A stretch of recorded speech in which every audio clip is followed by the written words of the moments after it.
Nous avons connu quelques jours de canicule, le Parlement de la Fédération Wallonie-Bruxelles n'y a pas échappé.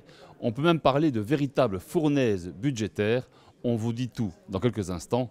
Bienvenue dans le JT du Parlement.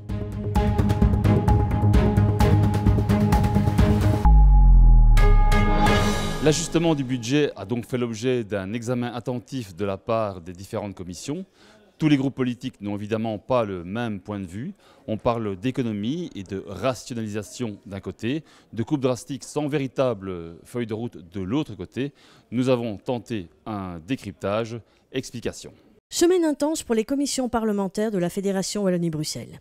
À l'approche de la clôture de cette première session de la législature 2024-2029, les députés ont examiné les ajustements budgétaires pour 2025 ainsi que le décret-programme qui les accompagne. Chaque ministre est venu défendre ses choix devant sa commission dans un exercice de transparence et de responsabilité. La ministre-présidente et ministre du Budget Elisabeth De Gries a présenté pour sa part les grandes lignes de l'ajustement budgétaire ce lundi 30 juin. Le mercredi, les députés ont pris connaissance des avis rendus par les différentes commissions avant de se prononcer sur l'ensemble du projet de décret. Les débats ont été particulièrement animés. Tous les groupes politiques ont tenu à réagir aux orientations proposées avec des interventions parfois très appuyées. Au terme des débats, le budget a été voté majorité contre opposition. Prochaine étape, l'examen du budget global en séance plénière, prévu le 16 juillet prochain. L'argument principal, il s'impose de lui-même, c'est évidemment la rigueur budgétaire au regard du déficit récurrent de plus d'1,5 milliard cette année au niveau de notre fédération. Ça signifie que nous devons faire preuve de vigilance et suivre une trajectoire budgétaire qui nous permet de maintenir l'ensemble des missions qu'honore la Fédération Wallonie-Bruxelles. Nous n'allons pas le soutenir pour différentes raisons. Mais la première, c'est que le gouvernement MR engagé, ce qu'il nous présente aujourd'hui, est très clairement un budget d'austérité. Et donc aujourd'hui, il sème, pas la terreur, mais en tout cas, il sème le doute et la peur chez tous les acteurs de notre fédération. Il détricote tout ce que nous avons mis en place au fil des années. Alors on le soutient pour 3 raisons. La première, c'est parce qu'il est responsable. La ministre-présidente nous a présenté la situation budgétaire catastrophique de la Fédération Wallonie-Bruxelles. Et donc nous devons absolument régler ce problème de la dette parce qu'il est prudent et il permet par cette prudence de privilégier et de conserver les politiques qui sont essentielles dans notre Fédération Wallonie-Bruxelles, l'enseignement, la culture, la jeunesse. Et troisièmement, parce que malgré tout cela, il y a toujours aussi des investissements, des nouvelles politiques. Avec mon groupe, le PTB, on a voté contre donc, cet ajustement budgétaire parce qu'on considère en fait, qu'il ne tient pas les promesses que la majorité avait. Pourtant, en fait, on voit que la ministre, notamment Le Scrigny, avait promis 5 000 places en crèche. On ne les retrouve pas ici. Le million qui avait été débloqué, soi-disant, pour la lutte contre les violences sexistes et sexuelles sur les campus.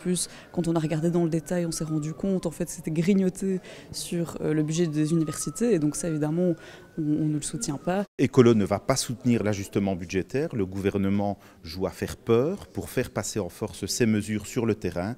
On le voit au niveau des crèches, des écoles, des hôpitaux.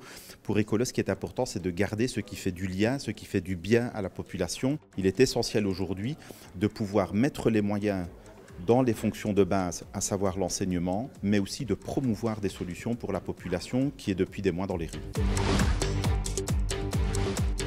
On appelle souvent les décrets-programmes des décrets fourre-tout, mais est-ce vraiment le cas? C'est peut-être un constat qui appelle de la nuance. On regarde. Un décret-programme, c'est un texte législatif global qu'adopte le Parlement de la Fédération Wallonie-Bruxelles, souvent en fin de session ou en fin d'année civile au moment du vote du budget. Enseignement, culture, recherche, bâtiments scolaires, plusieurs domaines sont concernés dans un seul et même décret. Pour la majorité, il s'agit d'un outil pratique et efficace au service de l'action publique puisqu'il concrétise et adopte des décisions entérinées dans le décret de l'ajustement budgétaire. Le décret-programme est une façon concrète d'agir sur plusieurs compétences de la Fédération en un seul vote. La Commission de l'éducation était très concernée puisque pas moins de 88 articles du décret-programme sur un total de 110 la concernaient. Nous avons interrogé la présidente de la Commission, Valérie Oisé-Cavren, à ce sujet. En effet, le décret-programme concernait notre commission, particulièrement dans l'enseignement, visant à mettre en place des mesures pour la rentrée scolaire. J'en citerai quelques-unes, notamment suite au changement avec les 7e techniques de qualification et le transfert vers l'enseignement pour adultes. Il fallait donner les moyens de la mise en œuvre de cette nouvelle mesure. Depuis 2017, le Parlement s'engage aux côtés d'ONU Femmes avec le programme E4She pour faire bouger les lignes de l'égalité entre femmes et hommes. Ici, on parle d'engagement, de respect, de justice. Ce mercredi, jour de séance plénière, une boîte à idées était installée devant l'hémicycle afin de recueillir les propositions des députés en faveur de l'égalité des genres. L'initiative visait à encourager l'implication des hommes comme partenaires du changement, à déconstruire les stéréotypes, à combattre les violences sexistes et à renforcer l'engagement des pouvoirs publics. Le Parlement de la Fédération Wallonie-Bruxelles agit en ce sens. L'égalité, ce n'est pas qu'une affaire de femmes, c'est l'affaire de chacun. Alors Véronique, comme tu le sais, il y a quelques jours, nous avons célébré la Journée internationale du parlementarisme.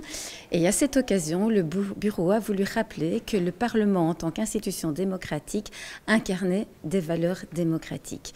Et la valeur que nous souhaitons aujourd'hui mettre en évidence, c'est le respect de l'égalité entre les hommes et les femmes.